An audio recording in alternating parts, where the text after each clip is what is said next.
This is a week 5. Now, I have to do this 2 or 3 times a year. I have an extra week, so I can catch up to the calendar month. And I've used it for various things. I've used it for workshops. I've used it, I've played around with it a lot. What this is about, this particular week 5, is that after we finished Patrick Lecture 4 on world weariness, prayer, and love, it felt to me like before we launched into another topic, that it would be useful to look at who we're praying to. That came up a lot during the month. And so that led me to consider the God image. Now, I've done various presentations, videos, and study guides on the God image, so I didn't want to do an entire month. And I thought, good, then we'll do 1 week. We'll do just a series of quizzes and interactions and challenges and so forth. Bring the topic up and see what happens. And I thought that that might correspond to questions that had come up when we were studying Patrick Lecture 4. And that so far this week has happened. So here's what's come up. I've got a list of 5 things that have come up. The first was why I'm doing a lecture for week 5 instead of a continuation or something extra. And I just explained that. The second is that whenever we're asked to pray, the natural question is to who? And we have words for that. Now, the words have changed. We're not as monolithic as we used to be as a Western-ish culture. So the answer is not always God anymore. Sometimes it's higher power, spirit. We have various words that are softening the anthropomorphic figure of God, taking it out of the statue, a statue that was carved or a figure that was painted as the almighty paternal figure, which has been very large in Western culture for centuries. And we've tried to spread it out. The problem is that the words still evoke an image. Now, several times during 52, the God image, and also in Patrick Lecture 4, the guide talks about images. People think that that's a choice. I have an image or I don't. It's not a choice. So I fall back on Patrick Lecture 233, the power of the word. By the time your thoughts coalesce enough to form something that language has created a form for, and you speak that form, there's already a lot behind that form. So that when we say God, there's a Jungian archetype of God. So that even if we say, I don't believe in God, there's still an image of God in that statement. There's an image of what we say we don't believe. If we say, I believe in God, there's an image in that. If we say, I believe in spirit, there's an image in that. There's something behind the word itself that the word represents. And the word brings that image, that archetype forward. So there's not a way to escape images. It's how we think. I invite you to practice this as an exercise. Practice trying to say something where there's not already an image behind it. Now, intellectually, we can say we've done that. I didn't have an image. My challenge would be that you didn't decide to see the image that was behind the word that prompted you to choose the word. So I am suggesting that we may need to be humble about this and consider that the guide's words may be true, that there may be images behind our words. And the point is not whether there are images or not. That's a kind of a given from my perspective. The idea is, are they conscious or not? Are you aware of what you're imagining? when you say the word God, so that by the time you say the word God, Spirit, higher power, you've got an image already, and that's going to influence whether you reject or accept it. So that's part and parcel of the God image, and it's a part of prayer because, as I explained last month, prayer is an attempt to commune with spirit. Call spirit whatever you want. It's an attempt to commune, to communicate, to be with. If you're attempting to be with, you've got an image of it. And the idea is to become more aware of what that image is. What does the word represent? And specifically, what is the word hiding? So what do I mean by that? I've heard a few people this week already talk about how they've been turned off by religion over the years. I was also for many, many decades. Consider that we are turned off by the manifestation, the institution that arose to attempt to contain the word of religion, that wanted to represent religion. And when humans do that, we do so with imperfection. And we get involved, we are invested with the ideas of power, submission, aggression, domination. All these come into play. We're human. It happens. It happens in any institution. You're dealing with the human aspect versus the pure spiritual aspect. Now, some institutions are better able to stay present with the purity of their spiritual belief system, and others are not. But over centuries, mankind has found religion of value to corral primal instincts. That's what we've used it for. We've used it to attempt to corral our desire for understanding spirit and to restrain our instinctual, animalistic, primal feelings. Not get rid of them, but at least restrain them. And the institutions that we have come up with have been fairly good at that. However, institutions calcify. They get old. They get rigid. The people in charge like being in charge, and it's not easy for an individual to adapt to organic change in their life, much less an institution. So the more people that are put together, the harder it is. I go back to my massage therapy training, and I was taught about fascia. And fascia is the material within the human body that envelops muscle fibers. And the way they demonstrated it is they brought in a package of hot dogs, and they took each hot dog and wrapped it in cellophane, in plastic wrap. And they would show you the hot dog bends, and then they wrap it in plastic wrap, and it doesn't bend as well, but it does bend. And then after they've wrapped 6 of them, they put those together with saran wrap, and it doesn't bend as easily. And the idea was to show us that fascia needs fluids to go between the fascia so that the muscle fibers can bend more easily. And when you're dehydrated, this fascia becomes dry and sticky, and your muscles don't move as well. The same thing happens in human institutions. When you get people banded together, 50, 100, whatever, there's not as much room for flexibility. And that's why I'm saying that institutions tend to calcify. They tend to become rigid, not because they want to, but because it's easier. It's the easier path to just do things the way we used to.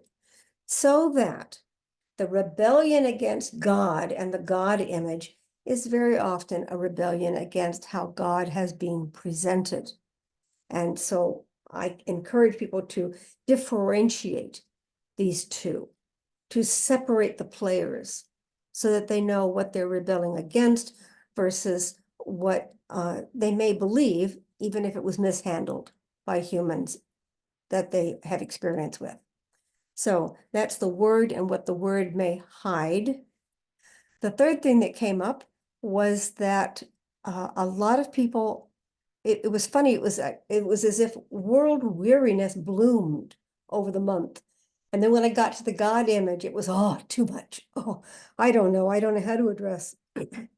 A lot of expressions of exhaustion and overwhelm came up this week. Effort, the use of the word effort, overwhelm, etc., hides something else under it. It's what I encourage people to do. Go deeper. What is the effort a substitute for? What does it represent? And the analogy I came up this week was that take a look at infants, at babies, small children. They're playing constantly, they're moving constantly. They're learning machines. Their bodies are constantly growing and connecting. The nerve fibers are developing. It's absolutely fascinating to observe a human infant in development. They don't think about this development process as work. They don't have an expectation. They don't have a memory or an intellectual concept of how fast they should be growing. They just grow. So an infant that is just moving around is really building hand-eye coordination. It's seeing its hand in front of it and basically saying, I want to put that in my mouth. How do I put that? And eventually it finds out how to do that, and it's very pleased. And it does it a lot because I have accomplished something. And then it is naturally steered towards a new task. Let me finish that for a second. Toddlers do that. Small children do that. At some point, the world puts so many obligations on us that we may feel intimidated by the idea of advancing further. So an adult will say, well, this is what we expect of you. And that expectation feels like something we can't handle, which is true. But we're not there yet. And we don't sometimes see the process of growing into it. Now, if we don't see this as a chore, as a task, and we do it naturally, then it's effortless and fun. We have a good time. So think of things in your life where you have done an enormous amount of work and you don't even think about it. You don't give it a second thought. When we're hungry, we don't think of the work of getting the fork to our mouth. We don't even think of the work of gathering the ingredients. Now, if we're preparing a dinner and it's a long 3-hour affair, and we're going to be judged at that dinner by our cohorts, by our family on our cuisine skills, then fear enters the picture. And now the chore is fraught.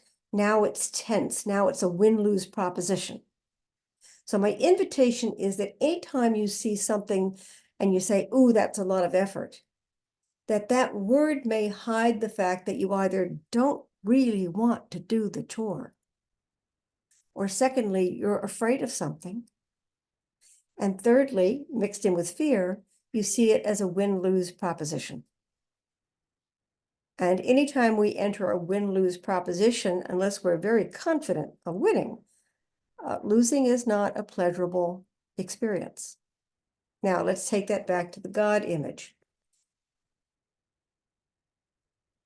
If we're attempting to connect with spirit, that phrase itself indicates work and a chore and something that has to be done, must be done right, must be done well.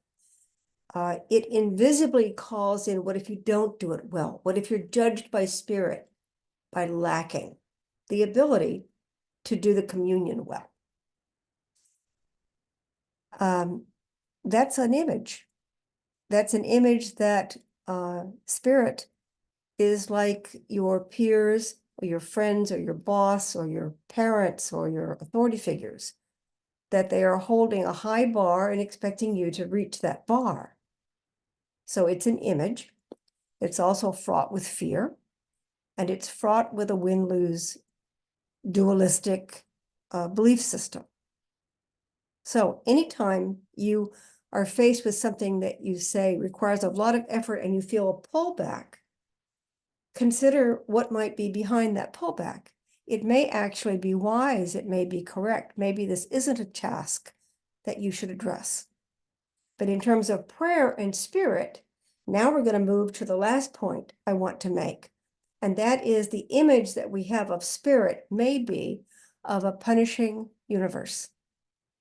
So from this point forward, I'm just going to use spirit and universe so that I'm not specific to whatever belief system you have. Pathwork envisions a benign universe. Pathwork envisions that the universe is not out to get you. It is not out to punish you. That the universe is something of which you are a member of, a part of, and there's an evolution involved, and you are in a particular phase of an evolutionary process within a whole. Now, in terms of expectations, we have potential, and then we have what we're actually doing at the moment. And these may not match in spirit as well as on earth. I often use the phrase, as above, so below, as below, so above, which is in the lectures, that basically says that everything on the earth represents a spiritual concept. It is often misinterpreted, but it does represent a spiritual concept. So we have potential and we're not meeting it. It's not the end of the world. It may mean a few extra lifetimes to get to a certain place where you could have done it in 3 lifetimes. It may take you 7 or 33. Is this a disappointment? Only if you already have an image, an expectation, a demand, and you feel there's an authority figure who's grading you. So back to the concept of benign universe. It was for me personally extremely difficult to totally grasp the concept of a benign universe. There is no such thing on this planet as unconditional love. There is no mother who does not yell at her child. There is no father who does not criticize at some point. So benign universe is a purity that we're not going to see on this planet because we are not pure.